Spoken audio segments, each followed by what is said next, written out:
যদি বিরুদ্ধে থাকেন আপনারও গোড়া সমেত তুলে দিয়ে আমরা কৃষকরা ফেলে দেবো, ঠিক না বেটি?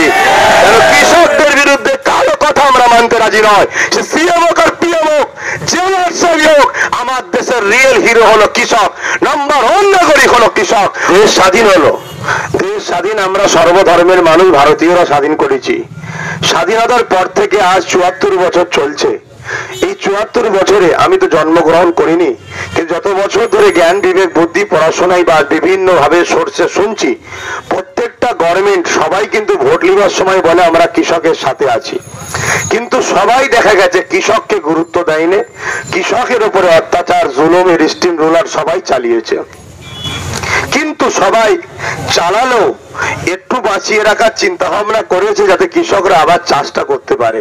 কিন্তু বর্তমান কেন্দ্রে যে সরকার, এই সরকার আজকে যে বিলটা পাস করেছে, এই বিল আরো অনেক 10 জন পড়েছে, অনেক বড় বড় বৈজ্ঞানিক, অনেক বড় বড় জ্ঞানীগুণী মানুষ এই বিল পড়াশোনা পড়েছে, তাদের সবার মতামত। এবং আজকে আমার পূর্বে যিনি মাস্টার সাহেবরা স্যারেরা আলোচনা করলেন, ইনারা নিজেরাও পড়েছেন, আমিও ক্ষুদ্র মানুষ যতটুকু দেখেছি বা পড়েছি, তাদের যেটা বুঝেছি পুঁজিপতিদের লাভ হবে, পুঁজিপতিদের লাভ হবে। আর পুঁজিপতিদের লাভ হলে পুঁজিপতিরা পার্টি ফান্ডের টাকা দেবে, সেই টাকা থেকে মানুষ কিনে নেতারা গদিতে আসবে, সারাংশ এটা।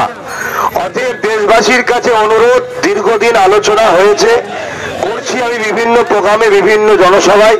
আজকে ফুরফুরা শরীফের এই পবিত্র ভূমি, যেখানে স্বাধীনতা সংগ্রামী ফ্রিডম ফাইটার পীর আবু বকর সিদ্দিক দাদা হুজুরের পবিত্র জমিন, এই জমিন থেকে যতগুলো ক্ষুদ্র মানুষ কম বেশি এসেছেন, অল্প মানুষ, সবাইকে নিয়ে এতটুকু জানাতে চাইছি যে আজকে কৃষক ভাইরা, তাদের উপরে আমরা সবাই কিন্তু কৃষকদের কাছে ঋণী। সে পীর সাহেব হই আর হাজি সাহেব হই, পীরজাদা হই, ডাক্তার হই, উকিল হই, ডিএম হই, এসপি হই, মন্ত্রী হই, সিএম আর পিএম, সবাই কিন্তু কৃষকের কাছে ঋণী। আজকে আমাদের ঋণ শোধ করার একটা সুযোগ এসেছে, এই সুযোগটা হাতছাড়া না করে প্রত্যেক মানবতা প্রেমিকের কাছে আমার দায়িত্ব, নিজের মনে করে নিজ নিজ এলাকায় নিজ নিজ দায়িত্বে কৃষক বন্ধুদের হয়ে আওয়াজ তোলা দরকার। কে কোন পার্টি করেন, কে কোন দল করেন, কে কোন ধর্মের মানুষ না দেখে আমাদের সবার উচিত, প্রকৃত যারা ভারতের নাগরিক, যে নাগরিকরা ভারতবর্ষকে টিকিয়ে রেখেছে, প্রকৃতপক্ষে দেশটা টিকে আছে কৃষকদের উপরে, কৃষকদের উপরে নির্ভর করেই এই দেশটা টিকে আছে। যদি বলেন কি দেশের 100-র মধ্যে 70% আর্থিক ইনকাম কৃষকের মাধ্যম দিয়ে হয়, এবং যদি বলেন আর কি দেশটাকে বিদেশি শক্তি থেকে বাঁচাচ্ছে সেনাবাহিনীরা, 100-র মধ্যে 99টা সেনাবাহিনী কৃষকের সন্তান, যে কৃষকরা দেশ বাঁচাবার জন্য সেনা দিয়েছে আর নিজেরা রক্ত পানি ছড়িয়ে ঘাম ঝরিয়ে দেশে ইনকাম করে দেশবাসীর পেটে খাবার দিচ্ছে। আজকে এই ফ্যাসিবাদ সরকার যদি সেই কৃষকদের ঘরে আত্মহত্যায় বাধ্য করে, তাহলে আমরা ভারতবাসীর উচিত হবে এই ফ্যাসিবাদ সরকারকে একেবারে গোড়া থেকে তুলে ব্রিটিশদের মতো তাড়ানো দরকার আছে, ঠিক না বেঠি? আজকে আন্দোলন আমাদের শুরু হয়েছে, আগামীতে আরো হবে, ততদিন পর্যন্ত হবে যতদিন না কৃষক ভাইরা হাসবে, ততদিন পর্যন্ত হবে যতদিন না কৃষক বন্ধুরা খুশি হবে, ততদিন পর্যন্ত হাসবে যতদিন না কৃষক বন্ধুদের দাবিকে মানা হবে। আজকে আমাদের বোঝা দরকার কৃষকরাই আমাদেরকে প্রকৃতভাবে সর্বদিক দিয়ে সেফটি দিচ্ছে। যদি বলেন কেন, তাহলে আর একটা উদাহরণ আপনাদের দিয়ে শোনেন। আমার এই যে প্রশাসন ভাইরা আমার দেশের মানুষকে নিরাপদ দেয় দেশের ভেতরে, এই প্রশাসন ভাইদের মধ্যে থেকে 100-র মধ্যে 80টা প্রশাসন কৃষকের ঘরের সন্তান। কেননা আজকে এই কৃষকের ঘরের সন্তানরাই তারা আজকে আমার দেশবাসীদের ঘরের ভেতরে নিরাপদ দিচ্ছে। তাহলে সবকিছুটাই জড়িয়ে আছে কৃষকের মধ্যে। আজকে আমাদের প্রত্যেকের মানবতার দায়িত্ব, কে কি ডিপার্টমেন্টে আছেন, কে এমএলএ, কে মন্ত্রী, কে পুলিশ, কে জজ, কে আইপিএস অফিসার, কে কোন ডিপার্টমেন্টে আছেন আমি জানি না, কিন্তু আপনার যদি মানবতা থাকে, বিবেক থাকে, বুদ্ধি থাকে, তাহলে আপনাদের ঘরে কৃষকের হয়ে আন্দোলন নিজ নিজ জায়গা থেকে তোলা দরকার। আজকে দীর্ঘ 18 দিন ধরে কম বেশি, আজকে এই ঠান্ডায় বলুন তো দেখি, পশ্চিম বাংলার থেকে দিল্লিতে ঠান্ডা অনেক বেশি, আজকে সেখানে এই রাস্তায় বসে আছে, না খাবার তাদের ঠিক আছে, না তাদের ঘুমাবার ঠিক আছে, না এই ঠান্ডাতে তারা শীতের কাবুল পাচ্ছে। আজকে কিন্তু দেখা যাচ্ছে যাদের ভোটে তারা ক্ষমতা এসেছে, তারা কিন্তু দেখো ভিআইপি ভাবে, কোনো চিন্তা নেই, এইভাবে জীবন যাপন করছে। অতএব আমাদেরকে জাগতে হবে। আজ কৃষকদের উপরে জুলুম হচ্ছে, কাল কিন্তু লেবার শ্রেণীদের উপর হবে। বিগত দিন তো করোনার সময় লিভার পর্যায়ে শ্রমিকদের উপরে তো জুলুম তো হয়েছে, আগামী দিন মনে রাখবেন প্রশাসন ভাইদের উপরে জুলুম হবে, আগামী দিন মনে রাখবেন সেনাবাহিনীর উপর জুলুম হবে, আগামী দিন মনে রাখবেন শিক্ষকদের উপর জুলুম হবে, আগামী দিন মনে রাখবেন প্রত্যেকটা ভারতের নাগরিকদের উপর জুলুম হবে। কেন এই জুলুমটা হলো ব্রিটিশ তারাবার রাগ মিটাচ্ছে এরা, কেন এদের সঙ্গে ব্রিটিশদের সংযোগ রয়েছে। সেহেতু আমাদের প্রত্যেককে এই যে একটা বৃহৎ আন্দোলন উঠেছে, এই আন্দোলনকে সাকসেসফুল করে কৃষক বন্ধুদের সাথ দিয়ে এই ফ্যাসিবাদ সরকারের প্রতিবাদ গড়ে তোলা দরকার। আজকে একজন স্বাধীনতা সংগ্রামী ঘরের ছেলে হিসাবে সোশ্যাল মিডিয়া এবং মিডিয়ার মাধ্যম দিয়ে আপনাদের সবাইকে সামনে নিয়ে কেন্দ্র সরকারকে জানিয়ে দিতে চাইছি, আগামী দিন এই বাংলার বুকে থেকে আমরা আওয়াজ তুলছি অবিলম্বে কৃষক বন্ধুদের ঘরে ডেকে তাদের খুশি মতো, তাদের সুবিধা মতো তাদেরকে পরামর্শ নিয়ে আপনি বিল তৈরি করবেন। আপনি পুঁজিপতিদের নিয়ে ঠান্ডা ঘরে বসে বিল তৈরি করলে হবে না, যারা কৃষক তাদেরকে নিয়ে বিল তৈরি করতে হবে, তাদের সুবিধা মতো বিল তৈরি করতে হবে। এটাই হবে গণতন্ত্র। আর যদি এটা না হয় তাহলে রাজতন্ত্র হবে। রাজতন্ত্র বলা হয় চাপিয়ে দেওয়া, আর গণতন্ত্র বলা হয় সবার সমস্ত মানুষের অধিকার নিয়ে ভাবার কথা, প্রত্যেক মানুষের বাক স্বাধীনতা এবং তাকে নিয়ে পরামর্শের কথা। এই জায়গায় আজকের এই ছোট্ট একটা প্রোগ্রাম, আজকের এই পদসভা, এই জায়গা থেকে আমার মাস্টার সাহেব যে কথা বললেন ওই কথাটা আমিও স্মরণ করে দিই। কেন আমাদেরকে বোকা বানাতে অনেকে চাইছে, সেটা হলো এটাই রাজ্য সরকারের ভূমিকাটা কি এটাও জানা দরকার।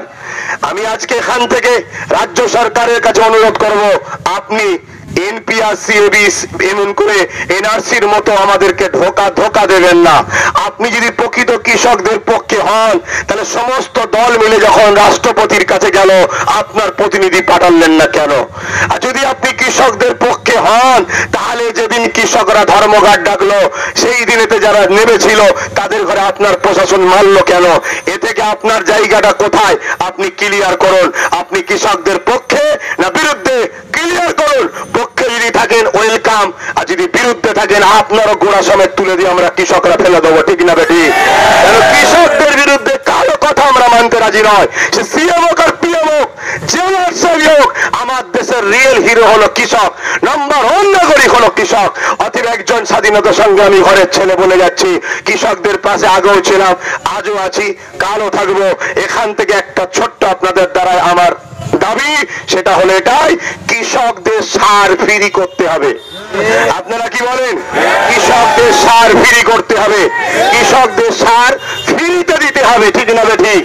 আগামী দিনে আন্দোলন আরো চলবে, যতদিন না আমার কৃষক বন্ধুরা আসছে ততদিন আমাদের আন্দোলন চলবে। আমি আপনাদেরকে বলবো, নিজ নিজ এলাকায় নিজ নিজ গ্রামে সমস্ত মানুষকে সজাগ করুন। এই কেন্দ্রের ফ্যাসিবাদ সরকারের এই যে কৃষক বিরোধী বিল, এই বিল প্রত্যাখ্যান না করলে আমরা কেন্দ্রের জালিম সরকারকে পুরো দেশবাসী প্রত্যাখ্যান করব, ঠিক না বেটি? তাকে আমরা বাদ দেবো। কেননা আমার দেশে 100 মানুষের মধ্যে 70 কি 75 মানুষ কম বেশি হবে তারা কৃষক। অতএব কৃষকের সংখ্যা বেশি। আজকের প্রোগ্রাম একেবারে সংক্ষেপ, এখানে সংক্ষেপ করা হচ্ছে। দেখুন, আমরা প্রথম থেকে যেটা বলছি, আমরা অন্যায়ের বিরুদ্ধে আন্দোলন করে যাব এবং আমরা ন্যায় প্রতিষ্ঠিত করার জন্যে বাংলার গণতান্ত্রিক প্রক্রিয়ায়, দেশের গণতান্ত্রিক প্রক্রিয়ায় রাজনীতি করতে চাই।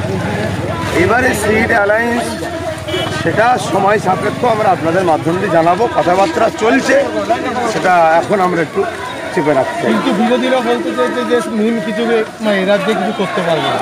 মিম কি করবে না করবে সেটা তো আমার ফ্যাক্ট নয়, আমি তো মিমের দলের লোক নয়। কিন্তু আপনার সঙ্গে আজকে তো বৈঠক হয়েছে। দেখুন, বৈঠক আমার সাথে হয়েছে কি হয়নি সেটা সময় সাপেক্ষ জানতে পারবেন, কিন্তু আমরা একটা ফন্ড তৈরি করছি, সেই ফন্ডে সবাইকে আহ্বান জানাচ্ছি, যার ইচ্ছা যাবে সে আসবে। তবে আজকে আমাদের মূলত আন্দোলন কৃষকদের নিয়ে, সেই হেতু এই লড়াই আমরা যদি গণতান্ত্রিক প্রক্রিয়ায় না আসতে পারি, এইভাবে 73 বছর গরিবদের যেভাবে শোষণ করা হচ্ছে, আগামী দিন আবার শোষণ করা হবে। আমাদের ফন্ডে আসবে না তেনার ব্যাপার, কিন্তু আমরা আগামীতে লড়ছি, এটা আপনাদের জানাবো। সপ্তাহের দিকে আমরা জানাবো, লাস্ট উইকের দিকে।